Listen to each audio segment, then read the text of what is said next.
ఏమో మన బండి గారేమో ఇట్లా మార్వాడీలకు వీళ్ళకు ఒత్తాస పలుకుతున్నాడు కదా. ఇంకొకసారి మోడీ గారి కథ చూడండి అయ్యా ఎట్లా ఉంటుంది అంటే, మోడీ గారిది ఇక్కడ చిన్న వార్త వచ్చింది ఒకటి, 8వ పేజీలో ఉంది. ఈ వార్త మనం అందరం తెలుసుకోవాల్సినటువంటి వార్త. మన మోడీ గారి సర్కారు ఏ రకంగా ఎవరి కోసం పనిచేస్తూ ఉందనేది. ఇక చూడండి ఇక్కడ ఈ వార్తనే.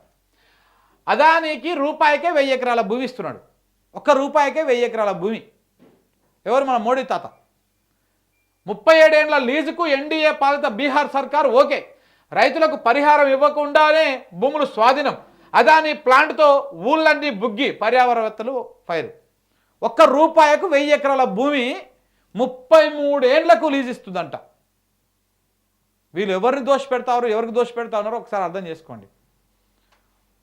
అదాని అంటే మోదాని, అదాని మోడీ, మోడీ అదాని రెండు ఒకటి అనమాట. ₹1 ఆ ₹1 ఎందుకు మరి టీచ్ చేయొచ్చు కదా. ₹1కి ఎవడన్నా భూమి ఇస్తాడా? 1000 ఎకరాలు, మళ్ళీ అది కూడా ఎకరం 2 ఎకరాలు కాదు, ₹1కే 1000 ఎకరాల భూమి. బాబ్బా గొప్పోలు సార్ మీరు.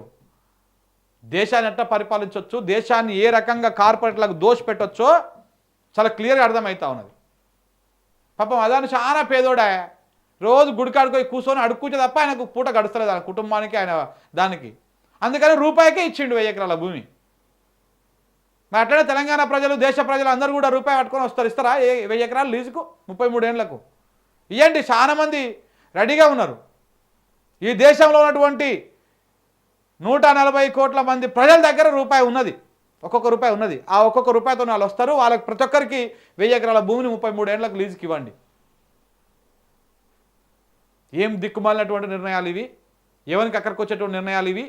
ఈ దేశము ఎవరి కోసం పనిచేస్తూ ఉంది దేశ నాయకులు? మనకా స్వాతంత్రం వచ్చింది ఇక ఇప్పుడు అదాని లాంటి వాళ్ళకు, మోడీ లాంటి వాళ్ళక దోసుకొని తింటున్నారు వీళ్ళు. అప్పుడు తెలుగోడు దోసుకొని తిన్నారు దేశాన్ని, ఇప్పుడు వీళ్ళు దోసుకుంటున్నారు. ఈ గుజరాతీ బ్యాచ్, ఈ బ్యాచ్ దోసుకొని మొత్తము దేశాన్ని మొత్తం ఆగం చేసినటువంటి పరిస్థితి కనపడతా ఉంది. పదవులు మీకే, పైసలు మీకేనా? మీ నియోజకవర్గాలకే డబ్బులు. నాకు అన్యాయం చేసినా పర్వాలేదు, నా నియోజకవర్గానికి నిధులు ఇవ్వండి. సీఎంని పనులు చేయమని అడిగితే చేస్తలేడు. రోడ్లు వేసిన కాంట్రాక్టర్లకు పైసలు ఇస్తలేడు. కాంట్రాక్టర్లు బిల్లులు అడుగుతున్నారు అని చెప్పేసి రాజగోపాల్ రెడ్డి ఆగ్రహం వ్యక్తం చేసిండు.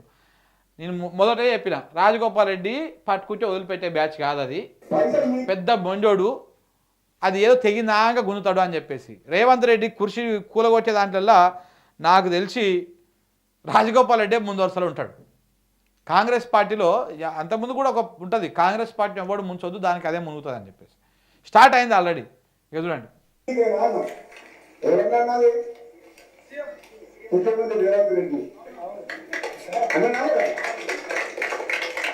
నాకేమర్థమైందంటే 20 నెలల నుంచి మన మున్గోలు నియోజకవర్గంలో రోడ్ల కాంట్రాక్టర్లకు, దేనికి బిల్డింగ్ కట్టినలకు, సీసీ రోడ్లకు, దేనికి ₹1 వస్తలేదు. మీరు మంత్రి దగ్గర పోయి అడిగినా రాలే, 100 సార్లు తిరిగినా రాలే. కాంట్రాక్టర్ ఏమో 100 చౌటుకొని రోడ్డు చేస్తే కాంట్రాక్టర్ టెండర్ అగ్రిమెంట్ ఎన్నోదైంది, మన సంవత్సరం రాలే. 100 చౌటుకొని రోడ్డు పని చేయమంటే బిల్డింగ్ చేస్తుంది. సో ఇట్లా కాంట్రాక్టర్లకు బిల్లులు వస్తలేవు. సరే, నాకంటే మంత్రి పదవి ఇవ్వకపోతే కానీ నా నియోజకవర్గానికి పైసలు అన్నయ్యి, మా నియోజకవర్గంలో జరిగినటువంటి కాంట్రాక్టులకు బిల్లులు అన్నయ్యి అని చెప్పేసి అడుగుతా ఉన్నాడు. సో ఇప్పుడు గవర్నమెంట్ మీద వస్తున్నటువంటి ఆరోపణలన్నీ నిజమని తేలిపోతుంది కదా, మెల్లగా తేలిపోతుందా లేదా? కాంట్రాక్టర్లకు బిల్లులు ఇస్తలేరు, ఇచ్చినా కానీ పర్సంటేజీలు తీసుకుంటున్నారు. ఒక్కొక్క బిల్లుకు ఆ బిల్లును బట్టి దాని పర్సంటేజ్ ఫిక్స్ చేసి ఆర్థిక శాఖ క్లియర్ చేస్తుందంట. ఈ రకంగా నడుస్తూ ఉన్నది.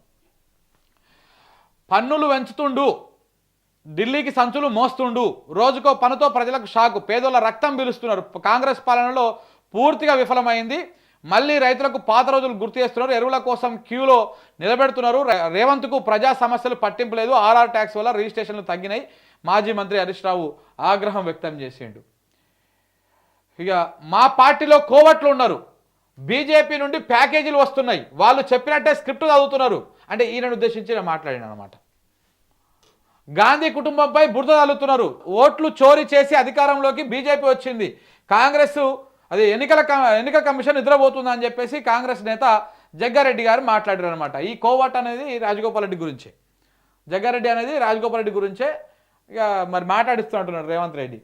ఊకపోయి మాట్లాడిపోన్నా ఏది పడితే అది మాట్లాడుతుంటారు రాజగోపాల్ రెడ్డి, జర డ్యామేజ్ అవుతుందని చెప్పగానే వచ్చి మాట్లాడినట్టున్నాడు. ఇక్కడ చూడండి దీపావళికి జిఎస్టీ బోనాంజా, పండుగకు గొప్ప కానుక జిఎస్టీ సంస్కరణలతో ధరాభారం తగ్గిస్తామని చెప్పేసి ప్రధానమంత్రి గారు చెప్పారు. ఇక నుంచి 5%, 18%, 2 స్లాబుల్లోనే పన్నులుంటాయి. వీటిల్లోనే దాదాపు వస్తు సేవలన్నీ సర్దుబాటు, నిత్యావసరాలు ధరలు బాగా తగ్గేటువంటి అవకాశం ఉన్నది. ఆరోగ్య టర్మ్ బీమా ప్రీమియం దిగొచ్చేటువంటి వీలున్నది. విలాసవంతమైనటువంటి హానికర ఉత్పత్తులపైన మాత్రం 40% ప్రత్యేక పన్ను రేటు పెడతామనంట. విలాసము హానికర ఉత్పత్తుల మీద మాత్రం 40% చేస్తారంట జిఎస్టీ. ఈ మిగతాయి మాత్రము 5%, 18%, 2 స్లాబులు పెట్టి ఆ 2 స్లాబులలోనే జిఎస్టీ వసూలు చేస్తారంట. చిన్న మధ్య తరహా పరిశ్రమలకు ప్రయోజనము. స్వాతంత్ర దినోత్సవం ప్రసంగంలో మోడీ వచ్చే నెలలోనే జరిగే జిఎస్టీ కౌన్సిల్ భేటీలో సంస్కరణలపైన తుది నిర్ణయం తీసుకుంటారని చెప్తా ఉన్నారు. దీపావళికి బోనాంజా, జిఎస్టీ బోనాంజా, జిఎస్టీ తగ్గిస్తామని చెప్తా ఉన్నారు. అయితే ఈ సందర్భంగా నాకు ఒక ఫోటో గుర్తుకొచ్చింది. ఈ ఫోటో చూడండి. ఈ ఫోటోను చూసి జిఎస్టీ గురించి మనం మాట్లాడుకుంటే మంచిగా ఉంటుంది. ఒక కోడికి ఏం చేసిరంటే మొత్తం పట్టుకొని దాన్ని ఎంటికలు ఉంటాయి కదా, దాన్ని ఈకలు, ఆ ఈకలన్నీ పీకేసి మొత్తం దాన్ని ఈకలు పీకేసి దాన్ని మొత్తం డీల చేసిన తర్వాత దాని ముంగల గింజలు వేస్తే ఆ కోడి ఆ ఈకలు వీకినటువంటి బాధని, ఆ ఈకలు పోయినటువంటి ఈకలని దాని గురించి ఆలోచించకుండా ఆ గింజలను తింటూ ఉంటుందంట. సేమ్ జిఎస్టీ కూడా మన మోడీ గారు నిన్న చెప్పినటువంటి ముచ్చట కూడా గట్లనే ఉన్నది. ఈ దేశ ప్రజలను ఎంత దోసుకోవాలనో, ఎంత ముక్కుపిండి వసూలు చేయాలనో అన్ని రకాలుగా జిఎస్టీల రూపంలో వసూలు చేసి, చిన్న ఫోన్ కొనుక్కుంటే 18%, 20% జిఎస్టీ వేసి వసూలు చేసి, ఇప్పుడు మేము తగ్గిస్తున్నాము మీకు పండుగ బోనాంజా అంటుంటే నాకు ఈ కోడే గుర్తుకొచ్చింది. ఆల్రెడీ మొత్తం పిప్పి చేసినాం, ఇంకేం లేదు చేయడానికి. సాగుకు దగ్గరైన జనం నీకు పన్నులు కట్టలేక ఇంకా మళ్ళీ వచ్చి ఇప్పుడు మేము ఏదో చేస్తామని చెప్తా ఉన్నారు. ఈ కోడి కథనే ఉన్నది తెలంగాణ దేశ ప్రజల పరిస్థితి కూడా జిఎస్టీ విషయంలో. బొచ్చు వికేసిన కోడి లెక్క జిఎస్టీ తగ్గిస్తురంట.